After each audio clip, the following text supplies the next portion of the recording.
The shower head in our bathroom had been malfunctioning for a while. I decided to replace it since using the overhead spray during hair washes became increasingly annoying. As I twisted it off, a faint foul odor hit my nostrils. Peering closer, I spotted yellowish-brown gunk clinging to the inner pipe like melted caramel. Assuming it was mineral buildup from disuse, I casually cleaned it before heading to the bedroom. John Wilson lay sprawled across our bed, engrossed in a mobile game on his tablet. "Honey, our shower head was disgusting, looked like dried shit stuck there," I remarked offhandedly. The tablet clattered against the nightstand as John sprang upright, his face flushing crimson. "Ivy, are you fucking insane?" he roared, making me flinch. "What's your problem?" "Did you actually?" My retort died as he cut me off viciously. "Your mind's a goddamn sewer. Get psychiatric help if you're this mentally twisted." He snatched his jacket, slamming the front door with earthquake force before I could process what happened. My trembling fingers dialed his number repeatedly, only to hear robotic voicemail prompts. When the call finally connected, it lasted 2 rings before disconnecting. A text blazed across my screen, "Staying at Ethan's tonight. Don't contact me until you apologize." Apologize? For his unhinged outburst? Disbelief morphed into white-hot rage as red error messages confirmed he'd blocked my number.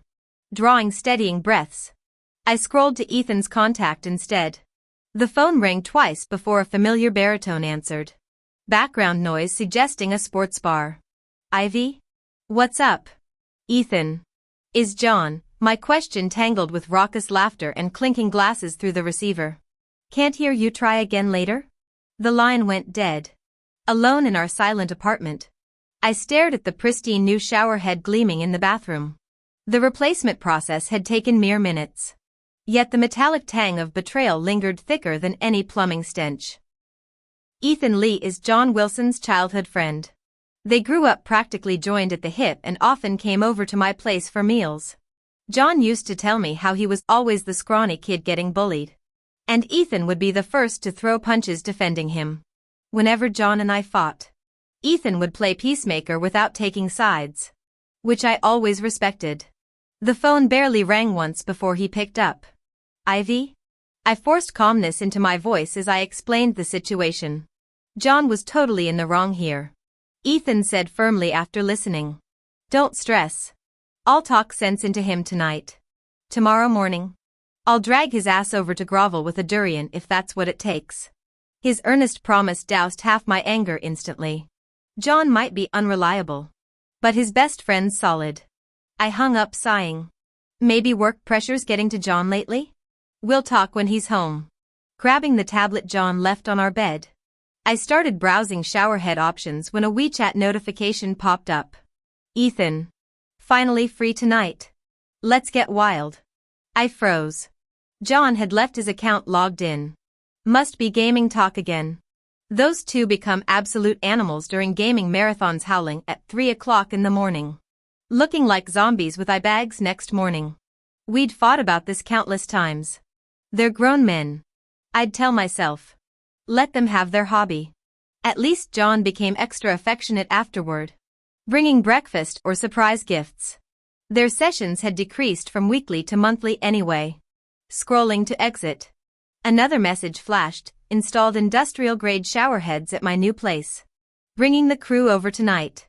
By the way, Ivy called earlier clueless as usual. She even cleaned the pipes for us? Next time we can go straight in raw. Nothing hotter than doing this under your wife's nose. My breath caught as John replied instantly, "That airhead thought my moaning last time was from gaming. LOL, I am so jealous of your single life. If it weren't for my family's 3-generation single lineage demanding I continue the bloodline, I'd never have gotten married. Once she's pregnant, my duty will be done and I won't have to hide anymore. Is that impressive college guy you mentioned really coming? I want to try him too." My fingers went slack, the tablet clattering onto the bedsheets. Darkness swam before my eyes as my mind went blank, ears roaring with the sound of rushing blood. Suddenly every overlooked detail became crystal clear: midnight showers running in the bathroom, strange noises from the game room, John only sleeping with me during ovulation windows. Just as I reached to screen record the evidence, John's WeChat logged out. My phone vibrated instantly. John flashing across the screen. I stared at the glowing letters. Nails digging crescent moons into my palms without feeling pain. Turns out true rage manifests as icy calmness. Hi honey. What were you doing? Why'd you take so long to answer? John's guilty voice trembled through the speaker. John.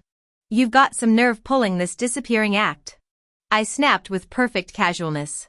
Almost admiring my own acting. Audible relief colored his reply.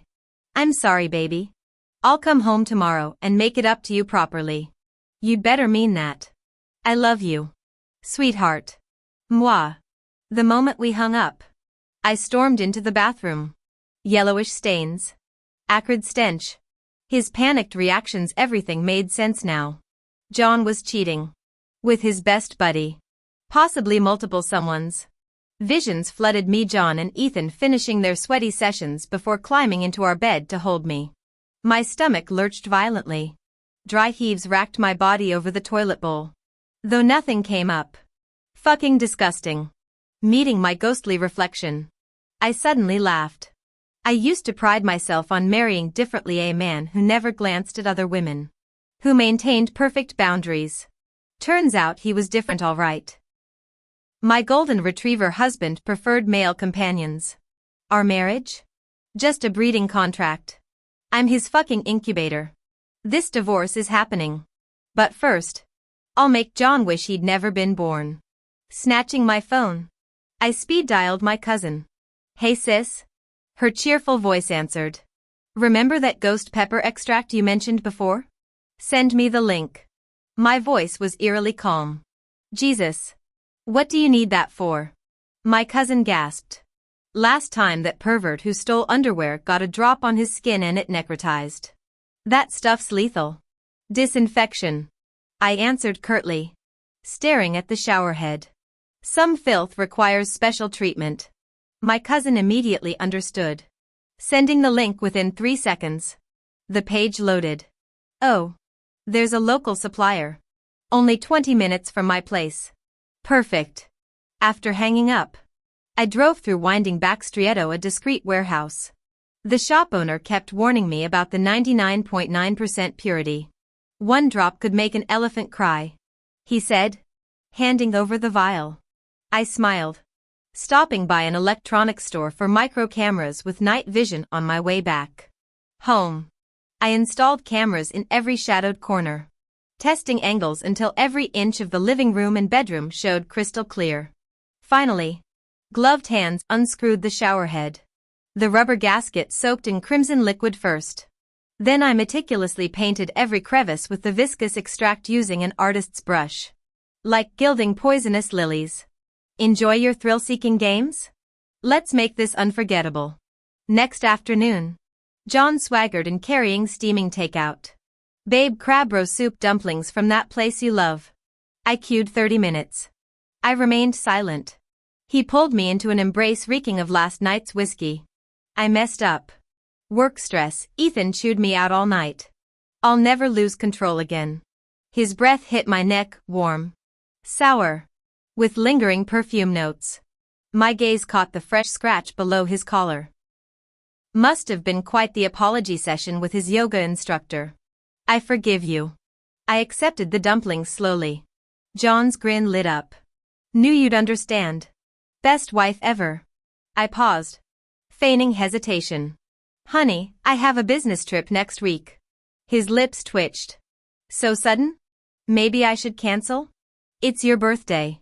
No. He coughed to mask his eagerness. Work comes first. I'll manage. I watched his reflection in the microwave door, already mentally redecorating our bed with satin sheets. Let the games begin. All right. I've got this. Let me break it down. First, I need to scan the Chinese text and identify all the names, family titles, nicknames, and terms related to the characters. The user provided a detailed name substitution list. So I'll cross-reference that. For example, John Wilson becomes John Wilson on first mention and John afterward. Ivy Peter becomes Ivy Peter on first mention and Ivy afterward. And Ethan Lee becomes Ethan Lee on first mention and Ethan afterward. Terms like husband and wife should map to John and Ivy based on context. Next, I'll perform the substitutions strictly according to the rules, no annotations. No skipped details. Then comes the translation. I need to ensure it's natural. Americanized English while preserving the original tone and perspective. Phrases like first love should become first love. And cultural references like jock might translate to jock for local flavor. I'll watch for idioms and rephrase them into equivalent English expressions. For instance, a day apart feels like years becomes a day apart feels like years. The dialogue needs to sound conversational. And the narration should flow smoothly without losing any nuances. Finally, I'll double-check for proper spacing, correct name substitutions, and ensure no part of the original text is omitted. The goal is a seamless, fully localized English version that reads as if it were originally written for an American audience. Let's get to work. All right. You've suffered enough. Not at all. Honey. Don't worry, I'll take good care of myself. The following days revealed John Wilson's unsettling enthusiasm. He woke early to make breakfast, fought to do laundry, and even packed my luggage without being asked. This was the same man who'd once claimed stomachaches to avoid chores. Thankfully, the security cameras captured every telltale moment, him whispering on the balcony to Ethan, "Just wait till she's gone, yeah. Invite the whole crew, including that jock." His barely contained excitement for the birthday he'd been craving all week. After days of me nourishing him with tonics, he was practically vibrating with anticipation. Funny thing, John, I'd been counting down to your birthday too. At the bustling train station, John clung to me at the security checkpoint, his face buried in my neck. "Honey, a day apart feels like years," he murmured. "Text me when you're coming back, I'll meet you right here." I patted his back gently. "I'll miss you too. You should head home now." He released me with exaggerated reluctance, glancing back 3 times before disappearing into the crowd. The moment I turned away, his footsteps lightened to a near skip. I slipped into a corner seat near arrivals, phone buzzing with the birthday surprise squad group chat. "Ivy. We're en route. Lucky bastard, marrying someone so thoughtful. Thanks for covering everything, hotels, meals, even our tickets." My fingers flew, waiting at the station now. Appreciate the help. The 10 relatives, all chronic moochers from John's side, had jumped at the all-expenses-paid surprise. To ensure Susan didn't blab, I'd blocked her number on John's phone under a forgotten classmate's name. During the wait, I checked our home feed.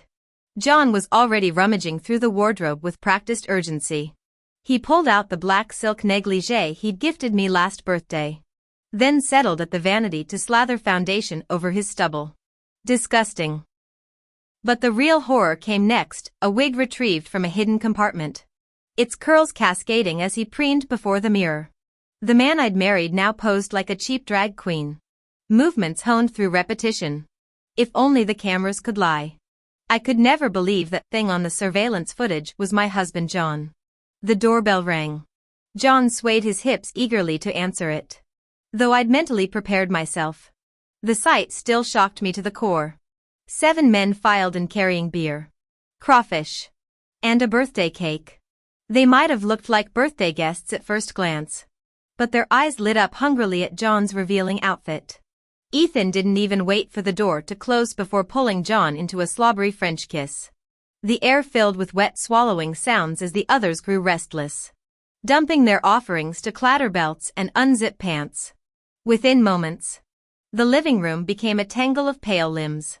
I fought nausea while watching this grotesque ballet. Just as John disappeared under the hulking bodies, he suddenly shrieked, "Wait. Not yet." "What the hell?" someone protested. "Pants around ankles. You said we could do whatever today." Ethan intervened with an oily smile. "Easy boys. Let me freshen him up first." He squeezed John's buttock, steering him toward the bathroom. My pulse quickened. This was it. The station announcement chimed. I hurried to the exit where a vibrant procession approached middle-aged aunties in floral prints surrounding Susan in red cheapao. Her gold bracelet glinted as she preened. "My son makes 6 figures." She bragged to admirers. I pasted on a smile. "Uncles must be exhausted. Let's get you home." Susan's smile died when she saw me. Pulling me aside. She hissed, "This trip came from your pocket? Didn't touch my son's money? Every penny's mine," I vowed. Triumph flashed in her eyes before she scowled. "Young people can't save. Give me your savings to manage properly." A smirk tugged at my lips as I gave her a knowing look. "Susan. Let's go first. The relatives are waiting." Susan cleared her throat awkwardly before raising her voice for everyone to hear. "Ivy. Don't take this the wrong way. But why didn't you book flights for everyone? The high-speed rail must be exhausting." I worried flight delays might make us miss the main event. I replied sweetly. "Besides, it's only a 3-hour train ride. Why bother with planes?" Yet we both knew this was Susan's opening move to assert dominance in front of the family. Lowering my eyes demurely, I conceded. "You're absolutely right, Susan. I'll arrange return flights." The relatives erupted in fresh admiration. "Susan. Your daughter-in-law's so obedient. Lucky you. Mine argues about everything. With a successful son and compliant wife. You're truly blessed." Susan's chin lifted with smug satisfaction. "Of course. In this household, my word is law. In another era, I'd be the matriarch." She snapped her fingers at me impatiently. "Stop dawdling. Lead the way." "Yes, Susan. The car's waiting." My meek response hid bubbling anticipation. This vanity-obsessed woman would soon face the consequences of her arrogance. As scenery blurred past the car windows, Susan held court up front. "Are John's getting promoted to director? His new salary?" She flashed 5 dramatic fingers. 50,000? Aunt gasped. "Add a 0. Susan preened. The car filled with shocked gasps. Settling in the back row, I slipped on headphones and opened my phone. No one noticed. Perfect. The surveillance feed showed John crouched on the bathroom floor like a dog. Ethan detached the shower head with practiced ease. Metal glinting. Bile rose in my throat. "Don't look away," I commanded myself. This humiliation demanded witnesses. Ethan pressed the pipe forward without hesitation. John's scream pierced the air before water even flowed. "Getting excited already?" Ethan taunted. Shoving deeper. Another inch disappeared. "Burns, huh?" John's ashen face glistened with sweat. When his trembling hand reached for the pipe, Ethan slapped it away. "Stay still." The Mercedes glided toward the hotel where 300 guests awaited John's promotion celebration. My thumb hovered over the livestream button. Susan's prized social standing would disintegrate before dessert service. Ethan snapped impatiently. "I'm turning it on now." The click of the faucet handle echoed loudly. Yet the expected gush of water never came. Ethan shook the hose in confusion, making John whimper in renewed agony. "Weird, water outage?" "I'll let go," John forced through clenched teeth. Only then did Ethan notice something wrong. Leaning closer, he froze. "John? Why, you're ghostly pale." John could only tremble, pointing at the hose. Ethan fumbled to remove it, triggering blood-curdling screams. "Slow, AH." John's body convulsed violently. "Relax. Stop clenching." Beads of sweat rolled down Ethan's face. "See, can't control," John's voice cracked. "Bear with it."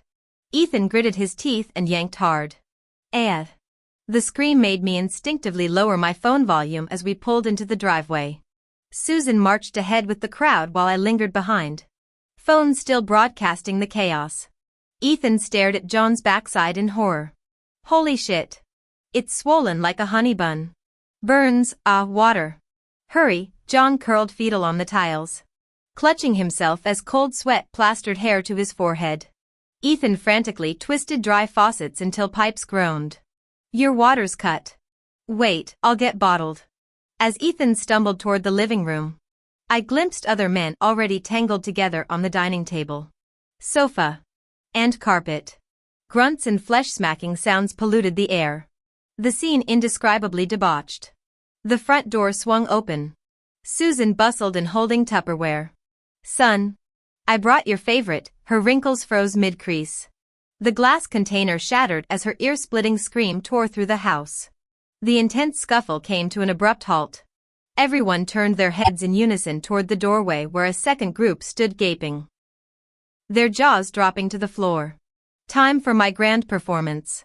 I shoved through the crowd of relatives, channeling my inner Oscar-winning actress as I clasped my hands over my mouth with a blood-curdling scream. "Who are you people?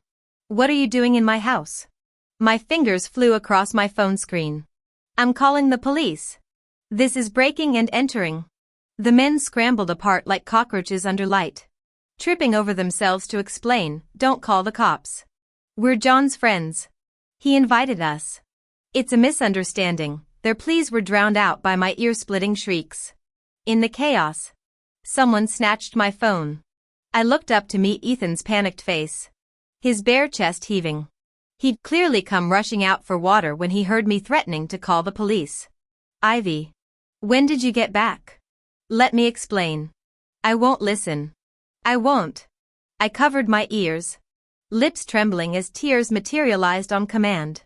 "Ethan, John always considered you his best friend." My voice broke, the words catching in my throat. Ethan futilely attempted to cover himself. "Ivy, it's not what you think." "Then what is it?"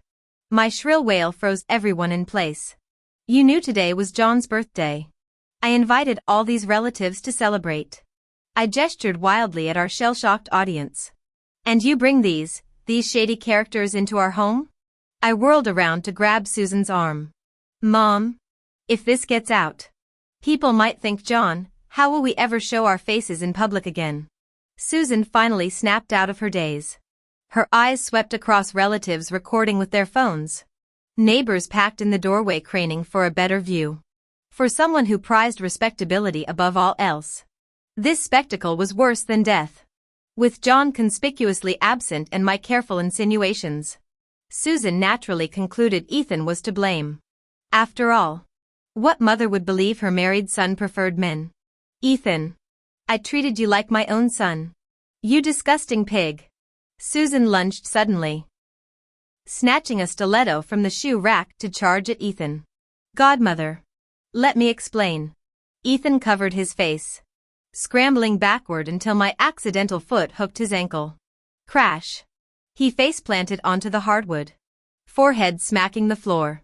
Susan saw red. She straddled him, swinging the stiletto like a hammer. Thwack! Thwack! Thwack! Each vicious strike landed with sickening thuds, the pointed heel tearing flesh as Ethan's screams crescendoed. The tingling sensation shooting through my scalp was almost euphoric. "Ah! Susan! Stop hitting him!" Ethan struggled to push the elderly woman away, but in his panic, he shoved too hard. Oof!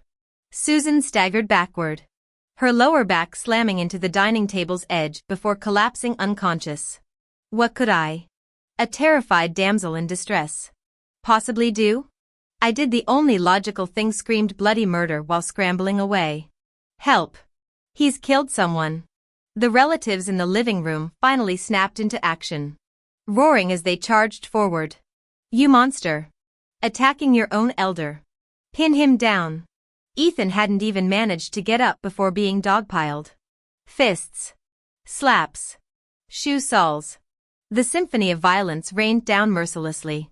"Stop! Please!" He curled into fetal position, arms desperately shielding his head. Seizing the chaos, I accidentally stomped on his vulnerable spots a few times. His howl of pain briefly pierced the cacophony before being drowned out again. The men who'd come with Ethan made a break for the exit, tripping over themselves in panic. One idiot face-planted spectacularly, front teeth smashing against the floor tiles as blood gushed from his mouth. The scene descended into utter chaos. I melted into the crowd of furious relatives, my satisfied smile hidden behind trembling hands. Just as Ethan's moans grew faint, police sirens wailed outside. The waterworks started on cue. my entire body shaking like autumn leaves. Officers. Thank God you're here. I sobbed, pointing dramatically at the groaning heap that was Ethan. He murdered. The cops took in the war zone overturned coffee table. Glittering shards of glass. Susan's motionless form. And Ethan's bloodied face pressed against hardwood floors. What happened here? Sniffling pitifully, I stammered. He shoved Susan, and my husband John's missing. I think my voice broke artfully as I buried my face in my hands. Ethan seized his chance, spitting out blood as he rasped. Lies. She's framing me. The lead officer's stony gaze swept over him. Where's the husband? In the bathroom, Ethan wheezed, leading the grim procession down the hallway. My pulse thundered in my ears as we approached the closed bathroom door. Equal parts dread and anticipation coiling in my gut. The key players were about to enter the scene. The bathroom door burst open. Honey! I screamed in terror. John lay completely naked on the floor like a dead dog. His face ashen and lips cyanotic. Clearly unconscious. I glared venomously at Ethan. My voice shrill. You killed my mother-in-law and now my husband. Ethan looked utterly bewildered. I didn't. He passed out on his own. The officer didn't bother listening, snapping handcuffs around his wrists. Enough. You're coming with us. Kneeling beside unconscious John. I sobbed hysterically though my tears hid secret delight. At the hospital 3 hours later. The surgeon removed his mask solemnly. The patient sustained severe chemical burns to the anal region with extensive mucosal necrosis. We've performed multiple enemas and debridements. He paused. Temporary incontinence is likely. Without proper care, his voice dropped. We may eventually need ostomy surgery. I bowed my head, shoulders trembling with suppressed laughter. Damn. He'd get to keep his ass for now. When John finally awoke, he found Susan and me hovering over his bed, blinking groggily. His first words were, Imam, why are you here? Where's Ethan? That monster's in custody. Susan trembled with rage. I'll make sure he rots in prison. John jerked upright, wincing in pain. What? Easy. Son. Susan fussed over him, tears spilling. I know you're angry. But that bastard? I interjected with perfect timing, voice catching. Honey. He didn't just knock you out. My gaze drifted meaningfully downward. We'll make him pay. No. John's voice cracked. After all these years, it must have been an accident. I nearly snorted. Still protecting his lover. Did he think this would blow over? Red-rimmed eyes met his. Half the family witnessed this. If we do nothing, how could Mom face them? Susan's face hardened. He laid hands on me. Ruined you. I'll bankrupt him in lawsuits too. A knock interrupted us. The officer fixed John with a stern look. Mr. Wilson. Ethan claims you invited them over. True? Lies. Susan exploded before John could speak. My boy would never invite perverts. This is slander. She turned to John, eyes pleading for confirmation. John. Did Mom get it right? John avoided eye contact, his face flushing with guilt. Susan grew anxious. John. Say something. John shook his head almost imperceptibly. Susan squared her shoulders. I knew it. That beast Ethan. His perversions are dragging my son down. Still unmarried in his 30s. What a freak. Officer. Isn't this slander? Can we add charges? John tugged at Susan's sleeve. Mom, stop. The detective's expression shifted. Ethan provided your chat records confirming you initiated the invitation. Moreover, he paused meaningfully. There's a particular relationship between you two. Particular relationship? Susan stood frozen as if struck by lightning. The detective nodded. John. You must testify truthfully. Perjury carries legal consequences. Confronted with evidence, John finally broke. His head dropped defeatedly. Voice barely audible. I invited them. Ethan committed no crime. Then how did you end up unconscious in the bathroom? The detective pressed. John suddenly looked up at me. Urgency in his tone. Officer. May I speak with my wife privately? The detective glanced between me and stunned Susan before exiting. 10 minutes. Susan remained shell-shocked. Trembling finger pointing at John. Son, how? Mom? You should leave too. John closed his eyes wearily. Why? I'm your mother. What can't I hear? Susan screamed hysterically. John ripped out his blood welling up. Mom. Will you only be satisfied when I'm dead? Fine. I'll die right now. No. Son. I'm leaving. Terrified Susan stumbled backward toward the door. Alone at last.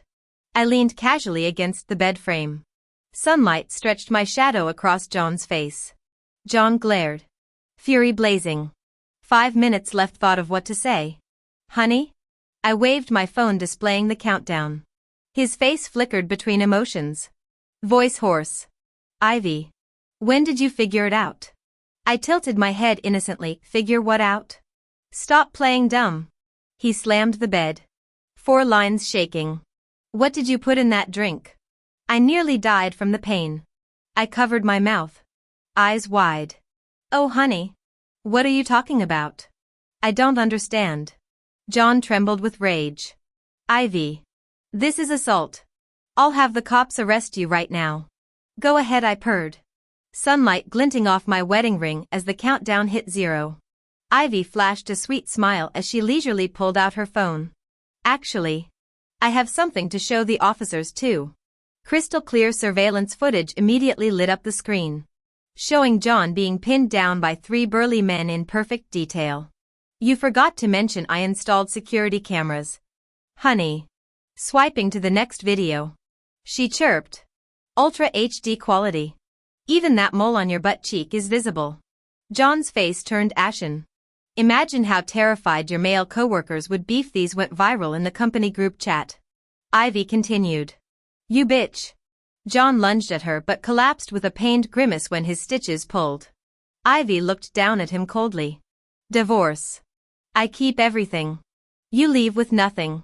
Dream on. Then tomorrow everyone at Wilson Enterprises gets your greatest hits compilation. Wonder how that'll affect your promotion to director? John deflated like a punctured balloon. Trembling wordlessly. Ding. A phone alarm chimed. Ivy beamed at him. Time's up, the officers are coming in now. Oh. And I've backed up 100 copies of those videos with daily scheduled posts. Only I can cancel them. So you better behave. Honey. When police entered, John confessed everything. At the question about his bathroom collapse, he stammered. It was too intense. The officer's pen paused mid-note, shooting Ivy a sympathetic glance. After police left, Ivy wheeled in a prepared wheelchair. Susan screeched. Ivy. What are you doing? Taking your son to finalize our divorce. Of course. Ivy parked the chair bedside. Let's strike while the iron's hot. Dear. But I'm still hospitalized. John protested weakly. We don't even have the documents. Ivy produced a neat stack from her bag. Marriage cert. IDs. Household registry. Even printed divorce papers. No time like the present. Susan hopped in agitation. John. You can't do this. What will the relatives think? When her son stayed silent, she grabbed Ivy's hand and knelt. Ivy darling. He made a mistake. Give him another chance. Ivy coldly withdrew her hand. Let's go. John. We don't want to miss our auspicious timing. Susan abruptly clutched her chest. Oh, I feel faint. Her theatrical collapse onto the hospital bed would ve embarrassed soap opera actors. Mom. John cried out weakly as Ivy wheeled him toward the exit. Her smile never wavering. John's eyes lit up as if clutching at a lifeline. Ivy. Look. Mom has passed out. Maybe we should reschedule. I glanced at Susan's trembling eyelashes and smirked. Relax. We're at a hospital. She won't die. But if you keep stalling, I guarantee you'll face public humiliation. John could only tremble his way onto the wheelchair. As I pushed him out, Susan's dramatic moans of "Io! Io!" echoed behind us. 1 month later, Outside the courthouse. I clutched our freshly printed divorce decree. John grabbed my purse strap. Voice shaking. Ivy. You'll delete that video now. Right? Of course. I chirped sweetly. Stepping back. With theatrical flair. I tapped select all and send on the surveillance footage. John's face paled. What are you doing? Undo it. His shriek drew curious stares from passers-by. I sprinted away blowing raspberries. Since when does revenge play fair? Truth was, I'd scheduled automatic delivery to his corporate email before we even entered the courthouse. That little show was just me forwarding copies to every contact in his phone. My device vibrated violently as the Wilson family group chat exploded. Uncle, Holy Mother of Mercy. What kind of freak show you running here? John? Aunt, sweet Jesus. Isn't that Pamela's son-in-law in the pinstripe suit? We broke bread with them last month. Cousin, dudes collecting men like Pokemon cards. Gotta catch 'em all? Eh? Hashtag surrounded be dude Susan, at Ivy you lying skank. Delete this. It's all fake. Final message Uncle, at John your mom's having a stroke. Get home now. Humming Taylor Swift. I switched to my cousin's DM exploding with updates. OMG. Susan's drooling like a rabid raccoon. Docs say she's bedridden for life. I replied with a emoji. Sunshine never felt sweeter. John's downfall came swift. His firm fired him before lunch for corporate image contamination. His rival VP even bought a trending hashtag executive orgy expose. The golden boy became sidewalk gum everyone scraped off their shoes. Our former marital home? Already sold through 6 open houses. The realtor's latest text chimed, bidding war. Should we push for 20% over asking? Meanwhile, the cockroach scurried to his last resort, pounding on Ethan's door with bankruptcy papers in hand. But he had no idea that Ethan had long despised him. When that video went viral, his trainers feared the gym owner might retaliate against them and all quit abruptly. Members canceled their subscriptions en masse. And Ethan's gym went bankrupt. When enemies meet, sparks fly. The moment Ethan spotted John, he grabbed a dumbbell and hurled it. How dare you show your face here? You ruined my life. John didn't back down either. The two fought viciously, neither willing to yield until ambulances hauled them both to the ER. The cruel twist? Neither could afford treatment. So they sat on hallway benches trading slur-filled rants. Months later, I stumbled upon John's mugshot in a news report. The accompanying photo burned retinas. There he sat on a stained mattress wearing cheap lingerie, puckering his lips while some geriatric clutching an oil can loomed in the doorway. The article detailed how he'd seduced over 1,000 men online with free hookup scams, secretly monetizing their explicit recordings. The final update sealed his fate, a decade behind bars for distributing obscene content. The comment section dropped nuclear truth bombs. POS tested HIV positive years ago and is deliberately infecting people. One victim vented, got catfished hard.